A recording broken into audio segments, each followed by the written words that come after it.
Welcome to this video on the topic of sources of recruitment. When a job vacancy arises, there are essentially two methods that an employer may use to recruit staff to fill the vacancy. These are quite simply internal recruitment and external recruitment. Obviously, there are only the two ways to move. To recruit from staff internally, or to recruit a new person, a person from outside of the organization, and bring them in to do the required tasks. So let's look at internal recruitment to start.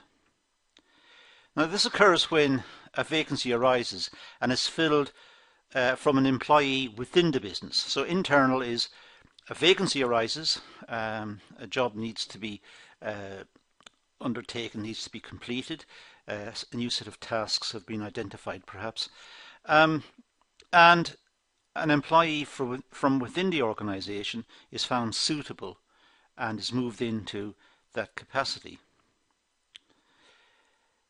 The organisation may feel that a particular employee is suitable for the job role. For example, an employee may have had additional training which makes them suitable for the job. Mainly it's a fact, however, that the organisation knows the person, knows the person's background, has had experience of working with that person, knows how good they are at timekeeping and their productivity and their attitudes and how they work with others and so on. So there's a lot of knowledge about the person, and that is why that internal recruitment is so popular and so favoured by many companies. There are three types of internal sources of recruitment. There are transfers, moving from one part of the organisation to the other. Perhaps a horizontal transfer, in other words, no promotion involved or demotion, just simply moving from one part to the other. There could be promotion.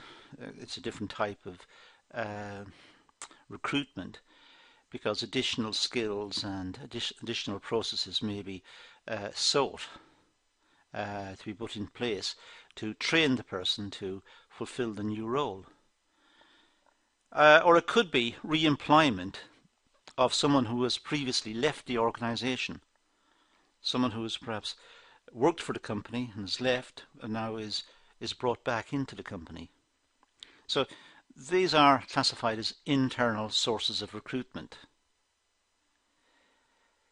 Now, there are various methods an organisation may use to advertise a vacancy. Of course, they could use the intranets. If an intranet is used widely at work, then simply putting an advertisement or a notification on the intranet is one way of publicising the existence of a vacancy. Generally, it was traditional in many companies, certainly in the past, to put internal opportunities, internal moves, or internal recruitment requirements, put these notifications onto a notice board, perhaps in a staff room, or even where people enter the building and leave the building, so they're in a prominent position for staff to see. It can happen, of course, at staff meetings, simply an announcement that there is a vacancy in a certain area. If anyone is interested, please apply, etc. It could be word of mouth. It could be that when a job has been identified and when the vacancy has been identified, that the management simply tell line operators and line management that the vacancy exists, and ask to see if anyone is interested in applying for the position. Sometimes companies have magazines and newsletters which they use to help them in their communications processes, and they may simply insert the existence of the vacancy on a newsletter or a magazine. Now, the advantages of internal recruitment, well, provides employees with an opportunity for career progression through promotion. So it's a motivating factor. The employees see an opportunity to promote themselves, to move within the organisation and to move upwards perhaps within the organisation. But the organisation is also, as I said earlier, aware of the employees' capabilities. So the organisation knows the employees from their work records and from what they've achieved and what they've done, and how they relate to the company and how they relate to each other at work, and are the good members of the team and so on. So the organisation has a lot of information about the employees from experience, and therefore is able to make a more informed judgment about filling the vacancy. Staff members won't need much training, and of course they're familiar with the surroundings and the work environment. So there's a big saving on induction, on bringing a new member of staff into place. They don't have to be trained, they don't have to be introduced to the company and the processes of the company and the procedures and so on. They're familiar with all of this, so that there is a considerable saving in internal recruitment. It's cheaper and a faster way of recruiting. Now the disadvantages, well, another vacancy arises due to the member of staff being promoted or transferred. So there still is a recruitment issue. If the organisation has a vacancy and promotes somebody up to fill the vacancy, that person has now left, if you like, left a hole. That person's left a vacancy behind, which must be filled. So there is a knock-on. The promoted person will have left a space that needs to be filled. It can lead to resentment amongst staff who are not promoted. Sometimes when teams are working well together and one member of the team is then promoted, the rest of the team may feel alienated and may feel cut off from the organisation, feel they're not valued, feel that their efforts were not taken into account. So it may lead to resentment. Of course, it's also the case that if the company decides to promote internally, they're not looking at the full set of available skills, because candidates from the outside are not taken into account, and the candidates from the outside may have better qualifications and may have more experience and may bring in new ways of thinking and make additional contributions.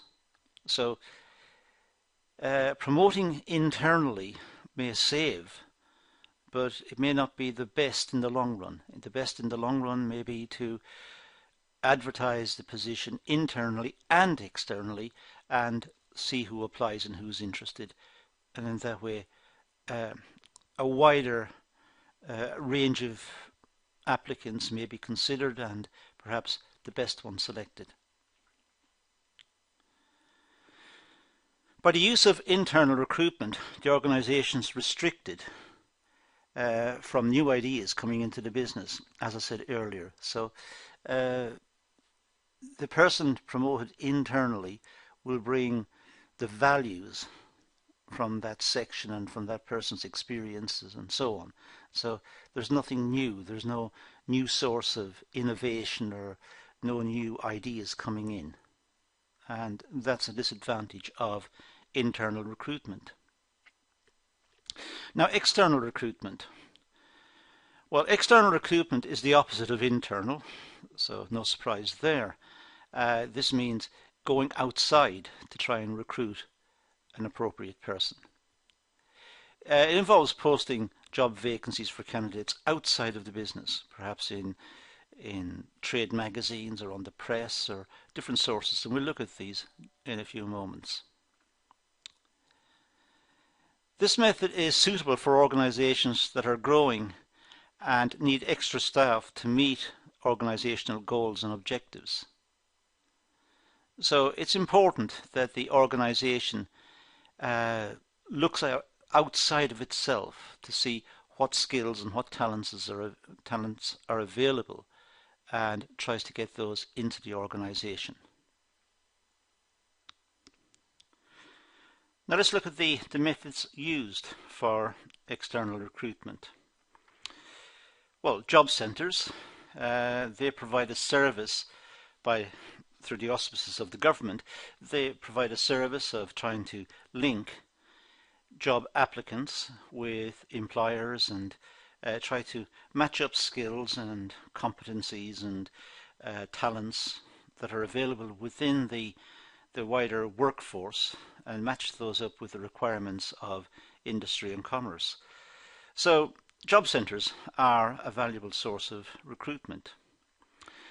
It's a free service from employers and helps them to find the employees in semi-skilled, clerical and manual jobs, mostly in those areas, but it's a free service provided by the government. It's paid for by the taxpayer. The employer posts an advert with the agency. The agency then shortlists candidates on their register in terms of suitability for the job role. So the job centre does part of the selection. It looks at the people registered with them who are looking for work and looks at the requirements of the company and then tries to match the two and draw up a shortlist. So it's a valuable service. It's a good service. Headhunters, well, this would be really for the more senior members of management, and generally speaking it applies to workers who are currently employed, perhaps employed at fairly senior levels within companies, and then headhunters try to offer them better conditions and get them to move to a different company. It's a specialist recruitment agency or agencies. They focus on employees with good career reputations. They're really looking for the best to try and get the best workers into companies, and of course they're engaged in the search and selection of the appropriate employees, but they are a very expensive source of recruitment, as I'll mention again second. So it's a costly process in finding the right candidate for the job role. It's a very elite process. Colleges and universities are always good for external recruitment. Organisations use this approach to recruit graduates who have just left or are about to leave university. These students have new ideas and enthusiasm, they're fresh blood, they're just out of education, they're enthusiastic, so they're good for the organisation. Companies like newness and like people to bring innovative ideas and new ideas. To some extent, the new ideas may not be acceptable, but it's simply nice to have enthusiastic staff who want to make contributions and who come up with ideas. And that's far preferable to a staff who just routinely does the work and goes home and comes back and routinely does the work again. So companies are looking for newness, and for that reason students are an attractive option. Recruitment events are held in campus to attract student attention. In the UK, it's commonplace to have employers visit universities and put on small exhibitions of the products they're making and the type of work they're offering, and there's good relationships between universities and colleges and employers, particularly in the UK, where most colleges and universities have an external relations department who deals with employers and looks at employers' requirements and feed those back into course design, into teaching and learning, and into the structure of the courses. So generally speaking, students are being prepared for professional work and to work in demanding situations. They're capable of doing it, and they've also got the enthusiasm of being students, and the newness of the whole process makes them enthusiastic and interested. So It's a win-win situation. Of course, it doesn't apply to all courses, what I've just said. Some people may be studying ancient history. Well, clearly, uh, perhaps some careers like law or some of the areas in administration in companies may be more interesting to them, and the companies will want to select on that basis. But generally speaking, whatever the career choice of the candidate, there's usually a company or functions within companies to accommodate that person. Methods used for external recruitment. Well, advertising. It's very popular to place an advertisement in national newspapers or in magazines or even local newspapers, and hope that this person, the right person, will read it and apply for the position. So looking at newspapers, posting vacancies on a job site, perhaps online, internet publishing ads on specialist websites. If the company is looking for a sound engineer, then perhaps posting advertisement on websites that deal with sound equipment and video production and so on, that may attract the right candidate, and it's been selective. Put it in magazines, perhaps specialist magazines, related to particular trades or particular professions. Now, the methods used for external recruitment. Well, recommendation from employees. It could be word of mouth. It could be people working in the company recommend a particular vacancy, a particular job to their friends, because they know their friends have the right attributes, the right qualities to take on the work. So it could travel from employees within the company by word of mouth into the wider community. The candidate can be recommended from a work colleague, as I said. That's quite a popular way of recruiting, particularly in a regional context. When there's a large employer within a regional area, then employees within that large organisation may want to tell their family members or their friends or neighbours or whatever that a vacancy has come up. It is word of mouth. It's passing on the information through contact. Agencies can also be used. It's a type of business which specialises in recruitment and selection of candidates. The companies may go to particular agencies and inform the agencies that they want a particular type of person with particular skills, itemize those skills and leave it with the agency. The agency will then try to find a person to fill that vacancy, and of course the agency will charge the company for the search that it has undertaken. The recruitment agencies often have a specific sector, such as finance, business, education, health. They try to shorten their own search routines by building up expertise in certain areas. So they may specialize in finance. And that means, of course, that personnel, people with particular financial qualifications, may want to go to that agency. But likewise, employers who want to find a particular financial person with financial background, will go to that agency as well. So it shortens the search. It facilitates the search. It's not a general agency. It's got a particular expertise. They aim to provide their customers with either permanent, temporary or interim employees. So the agencies can be quite flexible. Sometimes employers don't want a full-time member of staff. They want somebody who will work 2 days a week. Or sometimes they want someone who will just do particular tasks as and when they're required. And agencies may have that facility. They may be able to attract people who want to work like that.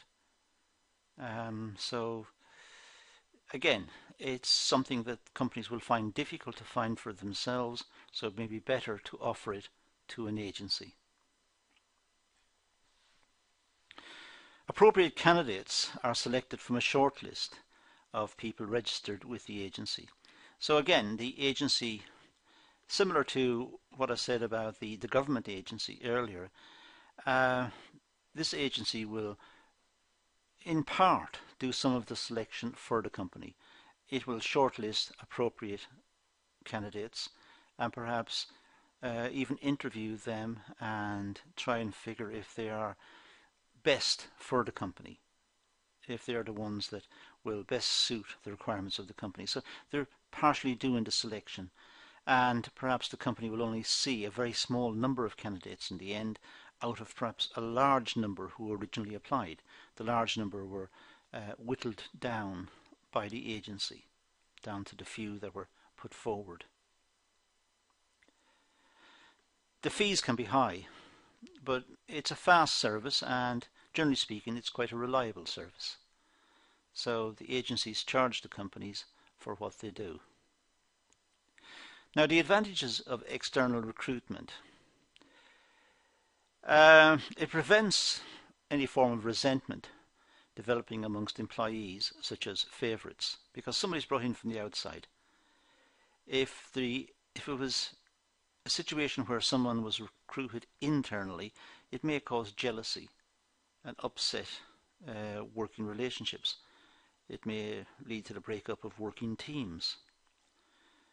So when someone's brought in from the outside, the existing team are not upset. The balance is not upset, and work can continue. So it avoids any problems such as these.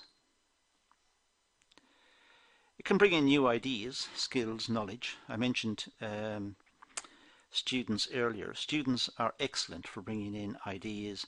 As I said, not all of the ideas may be practical or acceptable, but at least they're bringing in ideas, and that's to be encouraged. They're interested, they want to be noticed, they want to make their ideas known to management. So that's to be encouraged. Out of all the ideas that flow in this way, perhaps one or two might be really significant and could lead to a change in the organization.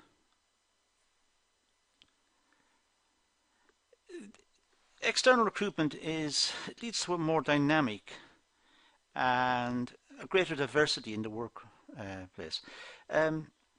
New employees coming in from the outside bring in new experiences and backgrounds, and they're more interesting in a sense. When a workforce has remained constant for a long period of time, they all know each other and they know their routines and they know their skills and their abilities and they know their personalities and so on. In a sense, it can become a little boring. Having someone in from the outside, it's a newness. It wakens everyone's up, and they're bringing in new skills, new experiences, and it's more interesting. There is a situation where recruiting from the outside promotes competition and a desire to promote themselves internally. So the workers inside think, why are they recruiting from the outside when we are here? Well, perhaps the existing workforce do not have the appropriate skills, they have not retrained significantly, or they haven't shown a great deal of interest in the product or the business. So to get around this, perhaps the existing workforce will become more interested, will try to add to their skill sets, will compete amongst each other, will try to be noticed. So it leads to a more dynamic workforce, a workforce that's trying harder and trying to show off what they can do. So it's that they are noticed, and this will preempt recruitment from the outside. This will remove the possibility of recruitment from the outside. The management will look and say, we have already got a highly motivated workforce. they're increasing their own skill levels, they're retraining, they're engaged. So there's no need to recruit from outside. That's a possibility. So the threat of external recruitment may lead to more initiative and more retraining on the part of the existing staff. Now, the disadvantages of external recruitment. First of all, it's a costly business and it takes time. So external recruitment can run into weeks or even months. So it has to be planned and carefully thought out. So it's a costly process and certainly a time-consuming one. It's a longer process and takes time to fill a vacancy. The process itself, even once a person's been isolated and found acceptable to come into the business, filling the vacancy, that person will have to perhaps honour his or her contract with their existing employer, have to work out a notice period. They may move locations. They may have to move from one part of the country to the other, and it's a longer process. It's not easy.